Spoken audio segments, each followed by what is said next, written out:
કમલેશભાઈ. અમારા પરિવારમાંથી આશાબેન કાથડ જે જોબ કરતા એ એક્સપાયર થઈ ગયા અંદર, અને અમે સરકાર પાસે એક મહિનાથી ન્યાય માટે તડપીએ છીએ, પણ સરકાર ન્યાય દેવા માટે તૈયાર નથી.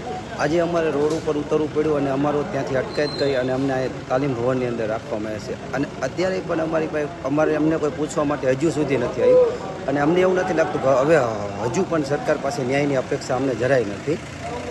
તો શું કહેશો, તમને અટકાયત કરવાની કેટલી ઘટના થાય? એક તો તમે પીડિત પરિવારો ન્યાય માટે નીકળાતા, શું કહેશો આપું? અમે પીડિત પરિવાર છે, અમારી અટકાયત થવી જ ન જોઈએ, અમે એવું કહીએ છીએ. પણ તોય પોલીસ તંત્રએ અમારી અટકાયત કરી, કેમ કે અમે તો ન્યાય માટે રોડ ઉપર ઉતર્યા છીએ.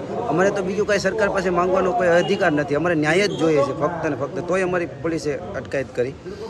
આ કઈ રીતના તમને એક તો ભેડા, શું કહેશો આખી કઈ રીતના પોલીસે અમારી માથે આવી રીતના? પોલીસે અમારી સાથે બળજબરીથી અમને ગાડીમાં પૂરી દીધા અને તાલીમ ભવનમાં અત્યારે રાખ્યા. અમારી સાથે બહુ ગેરવર્તન કર્યું પોલીસે.